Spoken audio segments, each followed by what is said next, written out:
Hello students, स्वागत है आपका आईसीटी वर्चुअल क्लासेस में। मैं हूं कविता, आपकी साइंस टीचर। उम्मीद करती हूं आप सभी अच्छे होंगे और स्वस्थ होंगे। सो क्लास स्टार्ट करेंगे अपना चैप्टर का नाम है बॉडी मूवमेंट यानी कि शारीरिक गतिविधियां। इस चैप्टर में हम क्वेश्चन आंसर डिस्कस कर रहे हैं और आपको कहा गया था कि आप एक बार पूरा जो चैप्टर है वो पढ़ करके आएंगे, जिससे कि क्वेश्चंस को आप इजीली यहाँ पे सॉल्व कर पाएं। तो आइए चलते हैं स्मार्ट बोर्ड की तरफ और अपने क्वेश्चन स्टार्ट करते हैं। चलिए, तो अभी तक हमने बात की है, यहाँ पर चैप्टर का नाम है बॉडी मूवमेंट और चैप्टर में हमने जो टॉपिक पढ़े हमने बात की अपनी बॉडी के बारे में, बॉडी ऑर्गेनाइजेशन के बारे में, इनके बॉडी के स्ट्रक्चर के बारे में, ऑर्गन सिस्टम के बारे में हमने बात की। हमने कहा जो बॉडी मूवमेंट होते हैं वो कितने प्रकार के होते हैं, ठीक है, बॉडी मूवमेंट कैसे होता है और इसके अलावा जो अदर एनिमल्स है उनमें कैसे यहाँ पे उनकी बॉडी में कैसे मूवमेंट पाई जाती हैं। साथ ही साथ हमने कहा कि अगर अभी हम ह्यूमन बॉडी की बात करेंगे। पहले हमने कहा ह्यूमन बॉडी में जो बॉडी मूवमेंट है वो कैसे हो रहा है, कौन से ऑर्गन सिस्टम वहाँ पे हेल्पफुल हैं। तो पहला जो क्वेश्चन हमारे पास आया था वो आया था सेल से रिलेटेड, जो हमने डिस्कस यहाँ पर किया है। देन हमारा जो क्वेश्चन है जो कि आपको होमवर्क में दिया गया था, क्वेश्चन में क्या बोला गया है, निम्नलिखित में से कौन सा अंग तंत्र शारीरिक गतिविधियों के लिए जिम्मेदार है। तो आपने कहा कि इनमें से कौन सा जो ऑर्गन सिस्टम है आपका जो कि शारीरिक गतिविधियों के लिए रिस्पॉन्सिबल है वो आपको बताना है। तो कुछ ऑर्गन सिस्टम के नाम आपको दिए गए हैं, जैसे पाचन तंत्र जिसको डाइजेस्टिव सिस्टम कहेंगे, कंकाल तंत्र जिसको स्केलेटल सिस्टम कहेंगे, मांसपेशीय तंत्र जिसको मस्कुलर सिस्टम कहेंगे। एंड ऑप्शन नंबर 4 कहता है कि सेकंड एंड थर्ड दोनों, यानी कि दूसरा भी ऑप्शन सही है और तीसरा ऑप्शन भी सही है, यानी कि कंकाल तंत्र और मांसपेशीय तंत्र दोनों ही ऑप्शन सही हैं, दोनों ही शारीरिक गतिविधियों के लिए क्या होते हैं, हेल्पफुल होते हैं। और लास्ट ऑप्शन कहता है इनमें से कोई नहीं, यानी कि नन ऑफ द अबव, इनमें से कोई भी ऑर्गन सिस्टम शारीरिक गतिविधियों के लिए जिम्मेदार नहीं होता है। तो थोड़ा सा समझते हैं इन अंग तंत्रों को। अगर हम पाचन तंत्र की बात करें तो ये जो डायग्राम हमारे पास आता है ऑर्गन सिस्टम का, ये हमारा क्या है, पाचन तंत्र है। हमने कहा पाचन तंत्र का मतलब जो पाचन तंत्र का जो मुख्य कार्य होगा वो होगा यहाँ पे पाचन करना या डाइजेशन करना।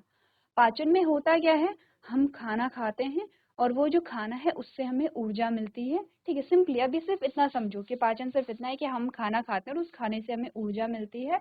तो इस प्रक्रिया को, यानी कि खाने जो खाना है उससे ऊर्जा निकलने की जो प्रक्रिया है उसको हम क्या कहेंगे, पाचन कहेंगे, ठीक है। तो हमने कहा कि पाचन तंत्र का जो संबंध है डाइजेस्टिव सिस्टम का जो रिलेशन है वो डायरेक्टली डाइजेशन से है, पाचन से है, ठीक है। पाचन में आपने कोई भोजन खाया, अब ये भोजन क्या होता है, छोटे छोटे पार्ट्स में क्या हो जाता है, टूट जाता है और अब इससे क्या निकलती है, ऊर्जा निकलती है। बस ये पाचन है, इतना समझो आप कि ये पाचन है।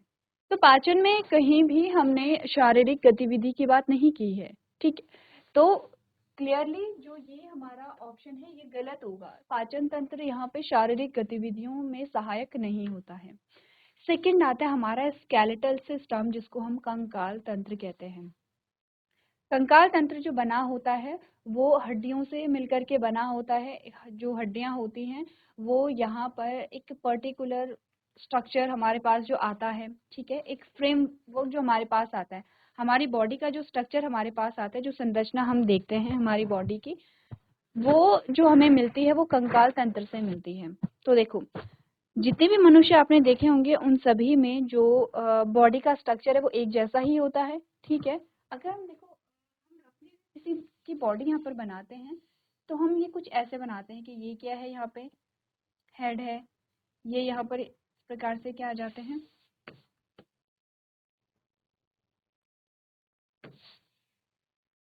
ये हेड है, ठीक है।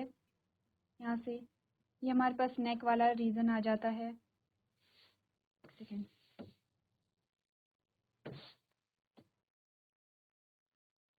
ठीक है। हेड के बाद हम शोल्डर बनाते हैं, ठीक है, शोल्डर, ये आपने हाथ बना दिए हैं ऐसे, ये अब ये बॉडी यहाँ से ऐसे आ जाती है। तो कुछ ऐसा स्ट्रक्चर जो हम बनाते हैं यहाँ पे वो हमें कैसे मिलता है, हमने कहा कि यहाँ पर हमारा जो कंकाल तंत्र है उसकी वजह से मिलता है। हड्डियां आपस में जुड़ करके एक संरचना हमें प्रदान करती हैं, और जिसे कि हमने कहा कि जिसके बाहर फिर क्या लगी होती है, जो मांसपेशियां हैं, ये सारी चीजें जब लगती हैं तो आप एक बॉडी को यहाँ पे देख पाते हैं। तो क्या ये जो कंकाल तंत्र है, क्या ये गति में सहायक होता है? तो आपने इस चैप्टर में पढ़ा था, क्या पढ़ा था?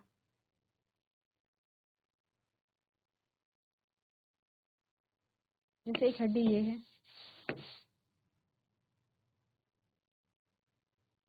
जैसे एक हड्डी ये है,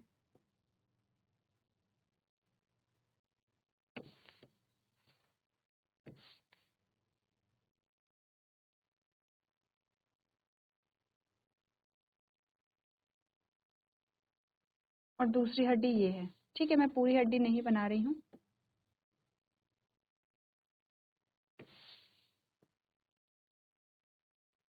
एक हड्डी ये है, एक बोन आपकी ये आती है, एक बोन आपकी ये आती है।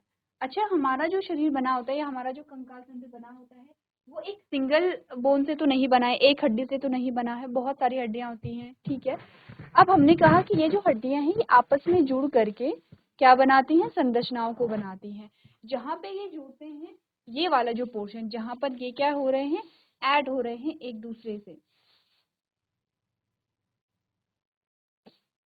ये वाला जो पोर्शन है इसको हमने जॉइंट कहा है,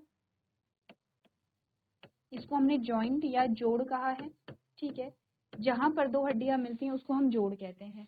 तो ऐसे ही क्या होता है, जो हड्डियां हैं वो आपस में क्या बनाती हैं, जुड़ करके पूरी शरीर का निर्माण करती हैं। और जहां जहां पे ये जोड़ पाए जाते हैं, जहां जहां पे ये जॉइंट पाए जाते हैं, वहां वहां पर हमें गति देखने को मिलती है। आप अपनी हड्डियों को मूव करा पाते हैं, आप अपनी पूरी बॉडी जो अलग अलग ऑर्गन है उनको मूव करा पाते हैं जहां पर ये जॉइंट रहते हैं। तो इसका मतलब क्या हुआ, इसका मतलब ये है कि यह जो कंकाल तंत्र है वो गति में सहायता करता है। अब आते हैं मांसपेशीय तंत्र पे। मांसपेशियां जो मस्कुलर सिस्टम है, क्या वो गति में सहायता करता है? तो देखो, गति जो होती है वो कैसे होती है, कोई एक मसल है ऐसे, ठीक है, इसका साइज ऐसा है, ये इसका साइज है। अब ये क्या हो जाता है, कॉन्ट्रैक्ट हो जाता है और इसका साइज अब इतना हो जाता है। ठीक है, अब ये फिर रिलैक्स हो जाता है, इसका साइज वापस से क्या हो जाता है, अपनी वास्तविक अवस्था में आ जाता है। तो मांसपेशीय तंत्र में या मस्कुलर सिस्टम में कॉन्ट्रैक्शन और रिलैक्सेशन होता रहता है, यानी कि संकुचन। ठीक है, संकुचन होगा, कॉन्ट्रैक्शन जिसे कहेंगे, और फिर वो फिर अपनी वास्तविक अवस्था में वापस आ जाते हैं, जिसे हम रिलैक्सेशन कहते हैं। ये भी क्या करता है, यहाँ पर गति में सहायता करता है। मतलब ऑप्शन नंबर 3 भी सही है। ठीक है, तो अब तो हमारे दो ऑप्शन यहाँ पे सही आ गए हैं, तो कौन सा ऑप्शन हम चूज करेंगे? ऑप्शन नंबर 4 को देखो। ऑप्शन नंबर 4 यही तो कहता है कि ऑप्शन नंबर 2 और ऑप्शन नंबर 3 दोनों ही आपके करेक्ट आंसर हैं। तो आपने,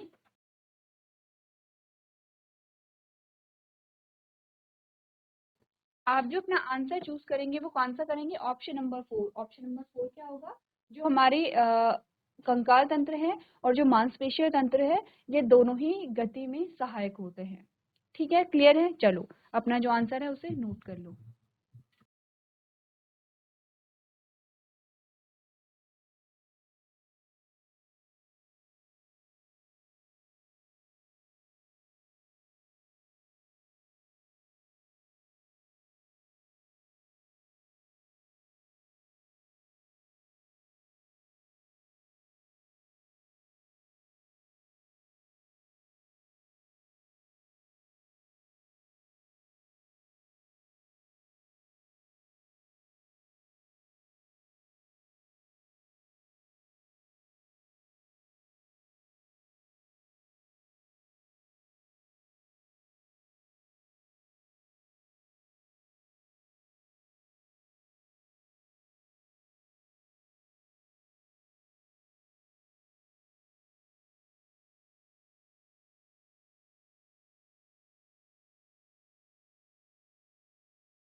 चलिए आगे बढ़ते हैं और अगला जो प्रश्न है उसको यहाँ पे सॉल्व करते हैं। ठीक है, तो नेक्स्ट क्वेश्चन जो आपके पास आता है वो है,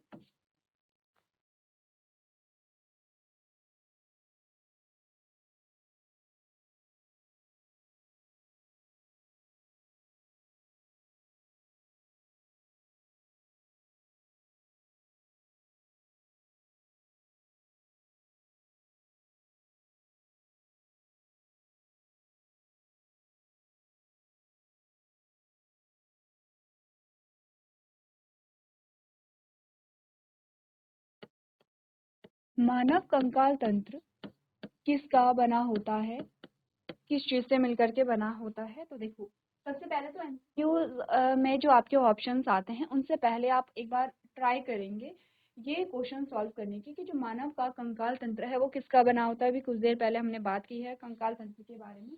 चलो ऑप्शन देखते हैं। पहला जो ऑप्शन कहता है वो कहता है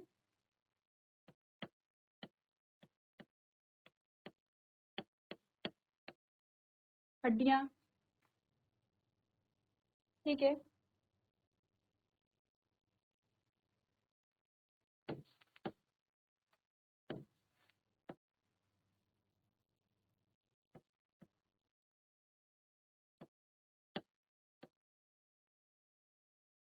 हड्डियां हैं।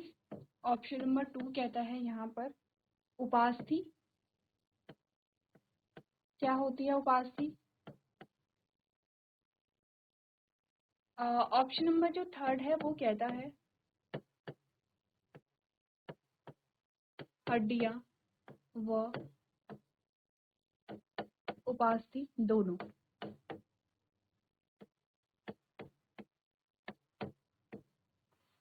ठीक है, ऑप्शन नंबर 4 कहता है केवल मांसपेशी।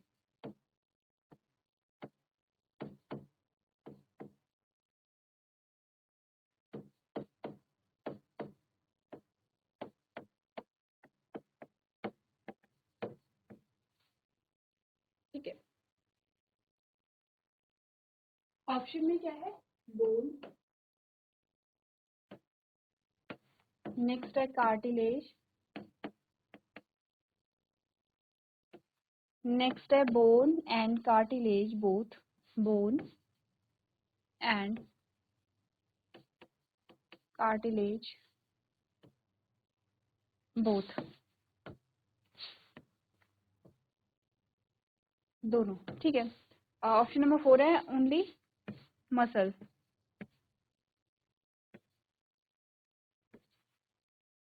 Only from muscle. अब चलो बताओ, इससे आपको ये पता चलेगा कि आपको चैप्टर कितना याद है। मानव कंकाल तंत्र जो है वो किस चीज के से बना होता है? हड्डियों से बना होता है जिन्हें बोन्स कहते हैं, उपास्थि से बना होता है, ठीक है, जिन्हें हम क्या कहते हैं? कार्टिलेज कहते हैं। आपने कहा हड्डियां व उपास्थि दोनों से मिलकर के बना होता है, यानी कि बोन एंड कार्टिलेज दोनों से मिलकर के बना है। और ऑप्शन नंबर 4 कहता है कि सिर्फ मांसपेशियों से, ओनली मसल्स, यानी कि सिर्फ मांसपेशियों से मिलकर के बना होता है। तो चलिए ऑप्शन को चूज कीजिए।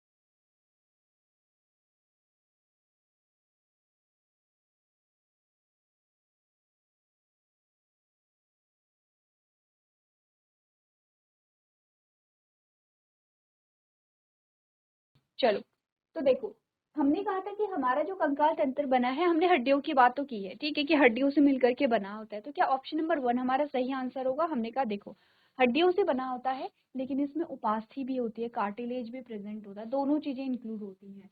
तो ऑप्शन नंबर 3 जो है वो हमारा करेक्ट आंसर होगा, जिसमें हमने कहा हड्डियां वो उपास्थि दोनों से मिलकर के बना होता है, यानी कि बोन एंड कार्टिलेज दोनों से मिलकर के बना होता है क्या? हमारा कंकाल तंत्र। ठीक है, चलो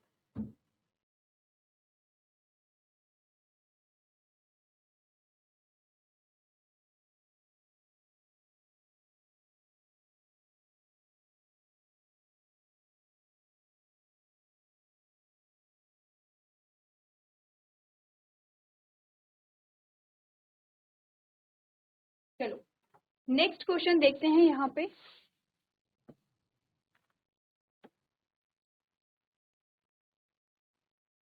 क्वेश्चन है, हमारे शरीर के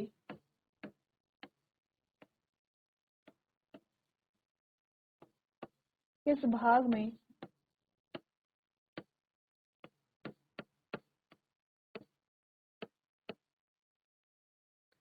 बॉल एंड सॉकेट जॉइंट पाए जाते हैं।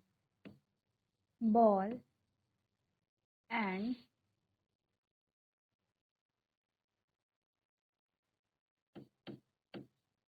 सॉकेट जॉइंट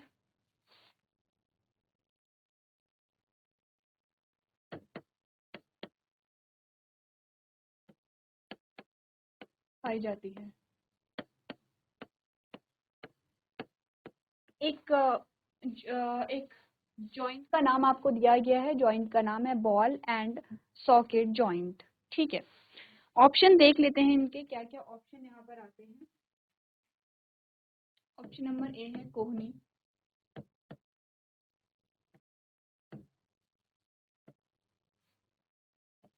ऑप्शन नंबर 2 है घुटना,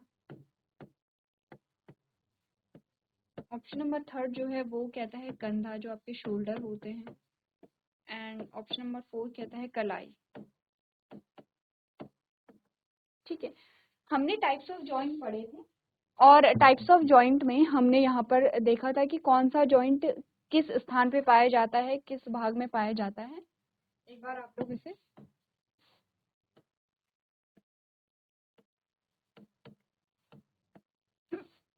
पढ़ लेंगे। चलिए अपने ऑप्शन को चूज कीजिए।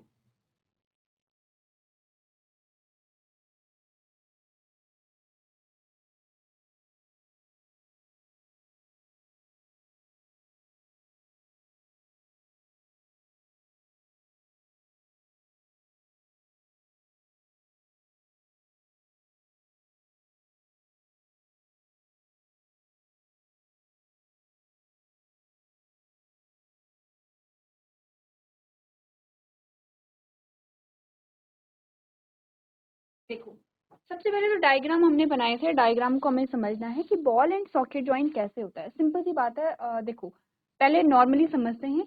एक जो बोन है वो कुछ ऐसे होगी हमारे पास, जिसमें ये वाला जो पोर्शन है वो सॉकेट होता है, ये वाला पोर्शन। ठीक है, यानी कि यहाँ पे जगह बनी हुई है। अब यहाँ पे जो बोन आएगी वो कुछ ऐसे होगी। ठीक है, वो कुछ कैसे होगी, बॉल जैसी होगी, तो इसको हम बॉल कहेंगे। और ये वाला जो एरिया है इसको हम सॉकेट यहाँ पर कहते हैं। ठीक है, अब अगर हम देखें कि ये कैसे कैसे हमें दिखता है बॉल एंड सॉकेट जॉइंट।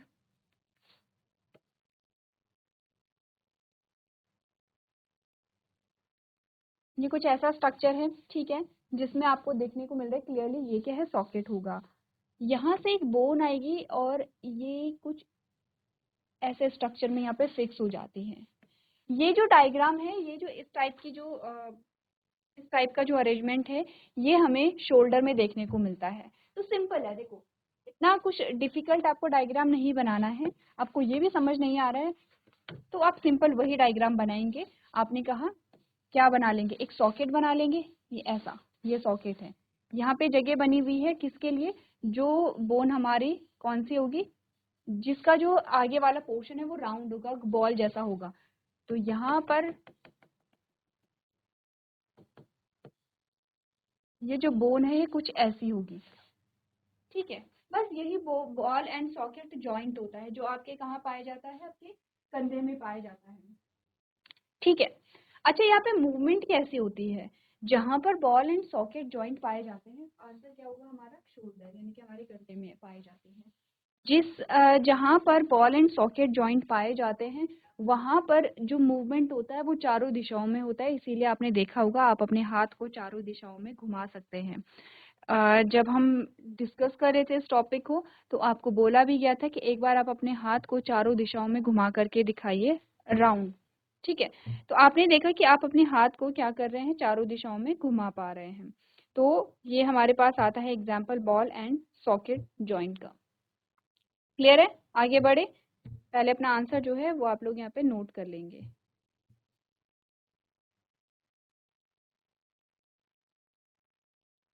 चलिए आगे बढ़ते हैं। आगे जो क्वेश्चन है वो कहता है,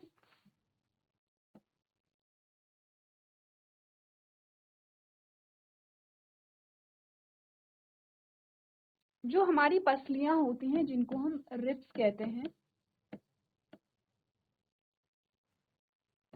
वो किस अंग की रक्षा करती हैं।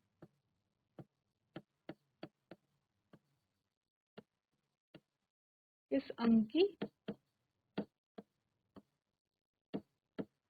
रक्षा करती हैं। ठीक है, हमारी जो रिब्स होती हैं वो किस अंग की रक्षा करती हैं। अच्छा, रिब्स क्या होती हैं, पहले थोड़ा सा इसको समझो। जस्ट इमेजिन कि आप यहाँ पर सीधे खड़े हो रखे हैं, आगे की ओर मुंह करके, ठीक है, और आप आगे की ओर आप क्या कर रहे हैं, मेरी तरफ देख रहे हैं और मैं आपका डायग्राम यहाँ पर बना रही हूँ, या मैं आपकी तरफ खड़ी हो रखी हूँ, मैं अपना डायग्राम बना रही हूँ। ठीक है, तो हमारे जो यहाँ पे चेस्ट होती है, चेस्ट का जो सेंटर रीजन होता है,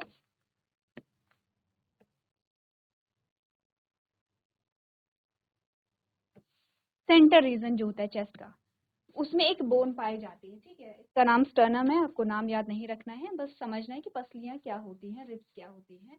और जब आप समझेंगे कि ये कहाँ पर पाई जाती हैं, किस रीजन में पाई जाती हैं, क्या इनका स्ट्रक्चर होता है, तब आप ये भी समझ जाएंगे कि ये किसकी रक्षा करते होंगे। ठीक है, चलो, तो ये हमारी बोन होती है। अच्छा, पीछे आपको सबको पता है जो हमारी रीढ़ की हड्डी होती है, ठीक है, आपने सुना होगा रीढ़ की हड्डी या जो कमर की जो हड्डी होती है, जो बीचों बीच होती है और सीधी नीचे की ओर जाती है, यहाँ पर उसको हम क्या कहते हैं, रीढ़ की हड्डी कहते हैं, या उसको हम स्पाइनल कॉर्ड भी कहते हैं। ठीक है, तो ये पीछे का पार्ट है, पीछे जो कहीं पर आपकी क्या है, ये आपकी स्पाइनल कॉर्ड है। कहाँ से शुरू हो जाती है, ये आपकी जो गर्दन वाला एरिया है वहां से शुरू हो जाती है। थोड़ा इधर लिखते हैं क्योंकि यहाँ पर हमारे ऑप्शन भी आएंगे, यहाँ पर बनाते हैं। ठीक है,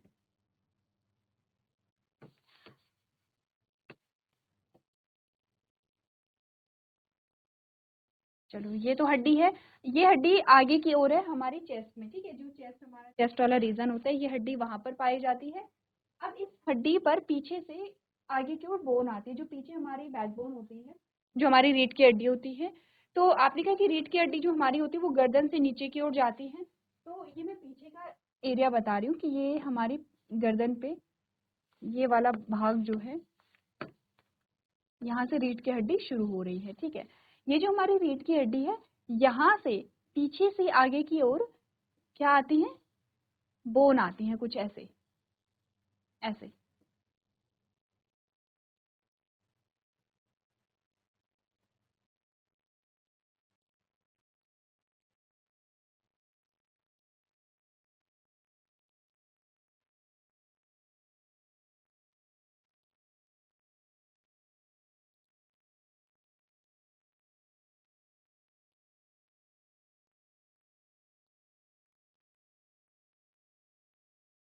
ऐसे, ठीक है, ऐसे में जो हमारी हड्डियां हैं ये पीछे से आगे की ओर आती हैं।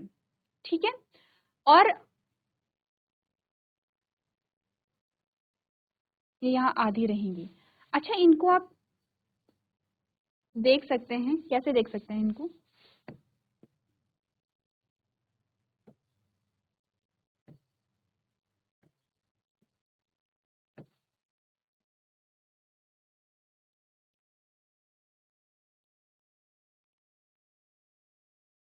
इनको आप देख सकते हैं, कैसे देख सकते हैं, आप टच करेंगे यहाँ पर, आपने कहा कि जो आपका पेट है, ठीक है, पेट के ऊपर आपको कुछ हड्डियां दिखाई देंगी जो आपकी साइड में निकल रही हैं, यानी कि राइट साइड और लेफ्ट साइड दोनों साइड में होती हैं। एक बार आप टच करेंगे, पेट का जो ऊपरी हिस्सा होता है थोड़ा सा ऊपर, एक तो पेट है, पेट में देखो आपको हड्डियां नहीं मिलेंगी, जो बीचों बीच पेट है वहां पर आप टच करेंगे तो हड्डियां नहीं मिलती हैं।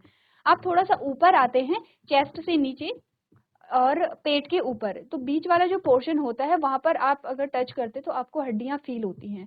और आप ध्यान से अगर देखेंगे तो ये जो हड्डियां हैं ये पीछे से आगे की ओर आती हैं। लास्ट की जो हड्डियां होती हैं वो आपको दिखेंगी, वो हाफ होती है, वो आधी होती है, वो पूरी यहाँ तक नहीं मिलती हैं। ये जो स्टर्नम वाला पार्ट है वो पूरी यहाँ तक नहीं मिलती हैं। ठीक है, तो ये जो हड्डियां है कौन सी, ये वाली जो पीछे से आ रही ये जो हड्डियां है, इनका ही नाम होता है रिब्स या पसलियां। ठीक है, कहाँ होती है, कहाँ से स्टार्ट होती है, आपने कहा हमारे चेस्ट वाले रीजन से पूरे चेस्ट वाले रीजन में रहती हैं और पेट के ऊपर तक रहती हैं। ठीक है, अब ये जो हड्डियां हैं, ऐसा नहीं है कि आप अगर अपने चेस्ट वाले रीजन पे फील करेंगे तो वहां पर भी आपको सेम ये हड्डियां मिलेंगी। तो अब आपको ये बताना है, इनकी लोकेशन पता चल गई है, इनकी संरचना जो है वो भी पता चल गई है। अब आपको ये बताना है कि ये किस अंग की रक्षा करते हैं।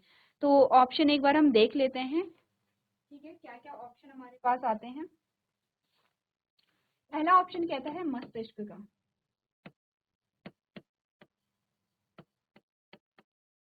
कि ये मस्तिष्क की रक्षा करते हैं, यानी कि ब्रेन की रक्षा करते हैं। नेक्स्ट है हृदय व फेफड़े। ठीक है, नेक्स्ट है, थर्ड है हमारा जो पेट होता है, या जिसको हम आमाशय भी कहते हैं। ठीक है, या नेक्स्ट है रीढ़ की हड्डी।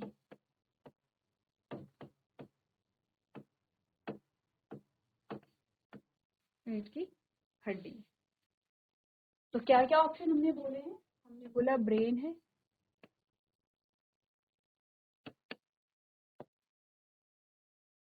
हमने बोला हार्ट एंड लंग्स है, हमने बोला हमारा स्टमक है, हमने बोला स्पाइनल कॉर्ड है, या वर्टिब्रल कॉलम जो होता है, या स्पाइनल कॉर्ड। ठीक है, ऑप्शन हमारे पास है, हमें लोकेशन भी पता चल गई है। अब अपने क्वेश्चन का आंसर चूज कीजिए।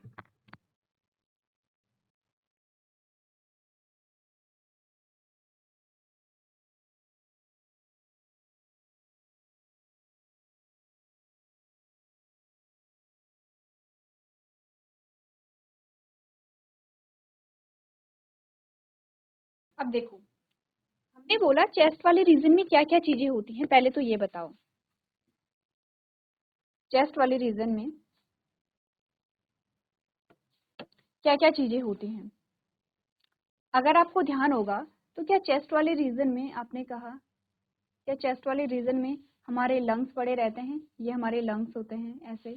ठीक है, और हमने कहा चेस्ट वाले रीजन में और क्या होता है, हमारा हार्ट होता है, कुछ ऐसा हमारा हार्ट होता है। तो आंसर कौन सा हमारा आएगा, ऑप्शन नंबर 2 जो है, क्या वो करेक्ट आंसर होगा कि हमारे ये जो रिब्स होती हैं वो हमारे लंग्स यानी कि हमारे फेफड़े और हमारा हार्ट यानी कि हमारे हृदय की रक्षा करते हैं। अब देखो, जो अगर ये मस्तिष्क की रक्षा कर रहे होते तो ये कहाँ होते, खोपड़ी में होते। ठीक है, मस्तिष्क कहाँ पर होगा, खोपड़ी में होगा, और उसकी रक्षा कौन करेंगे, जो खोपड़ी में जो बोन्स होती हैं वो करेंगे। पेट जो है, अमाशय जो है, ये पेट में तो प्रेजेंट नहीं है, कहाँ है, चेस्ट वाले रीजन में होता है। स्पाइनल कॉर्ड से तो आपने कहा क्या निकल रही है, आपने कहा हमारी जो रीढ़ की हड्डी है वहां से तो क्या आ रही हैं, रिब्स निकल करके आ रही हैं। तो ऑप्शन हमारा सेकंड जो है वो यहाँ पे करेक्ट आंसर होगा। ठीक है, चलिए।